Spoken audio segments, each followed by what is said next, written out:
जब सुबह हुई तो वह रसूलुल्लाह सल्लल्लाहु अलैहि वसल्लम की खिदमत में हाजिर हुए और अर्ज़ किया, अय अल्लाह के रसूल सल्लल्लाहु अलैहि वसल्लम, खैदुल अबीद मन खतीलुल असूद से क्या मुराद है? क्या उससे दो तागे मुराद हैं? मैंने अपने तकिए के नीचे दो तागे रख लिए थे, लेकिन सुबह तक कोई इम्तियाज न हो सका।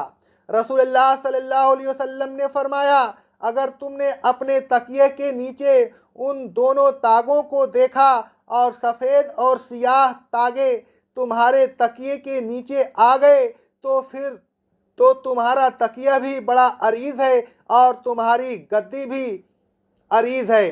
फिर आपने फरमाया, यह मुराद नहीं, बल्कि उससे तो रात की स्याही और दिन की रोशनी मुराद है।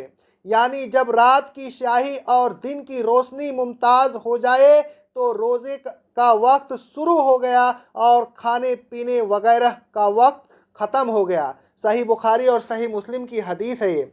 रसूलुल्लाह सल्लल्लाहु अलैहि वसल्लम फरमाते हैं, सही बुखारी और सही मुस्लिम की हदीस है, कोई शख्स वैसे ही न कह दिया करे कि सुबह हो गई, सुबह हो गई, बल्कि सुबह उस वक्त तक होगी जब इस तरह हो जाए। फिर आपने अपनी उंगलियों से इशारा किया, उनको ऊपर की तरफ उठाया, फिर उनको नीचे की तरफ झुकाया, यानी दोनों शहादत की उंगलियों को एक दूसरे के ऊपर रखा, फिर उन दोनों को दाहिनी तरफ और बाईं तरफ फैलाया। यानी आपका मतलब यह था कि सुबह उस वक्त होगी जब रोशनी इस तरफ फैल जाए। सही मुस्लिम की रिवायत में है कि आपने अपने दोनों हाथों को फैलाया, फिर आपने फरमाया, वह फैल जाने वाली रोशनी है मुस्ततील, यानी लंबी धारी नहीं है, तुम्हें सफ़ेद रोशनी धोखे में न डाले। सुबह सादिक उस वक्त तक नहीं होगी जब तक वह रोशनी फैल न जाए, यानी जब तक सुबह बिल्कुल जाहिर न हो जाए।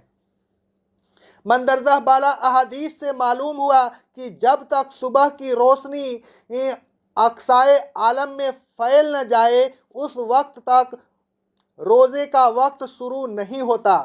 रोशनी के फैलने से पहले खाने पीने में कोई हर्ज नहीं, रोशनी फैलते ही खाना पीना बंद कर देना चाहिए।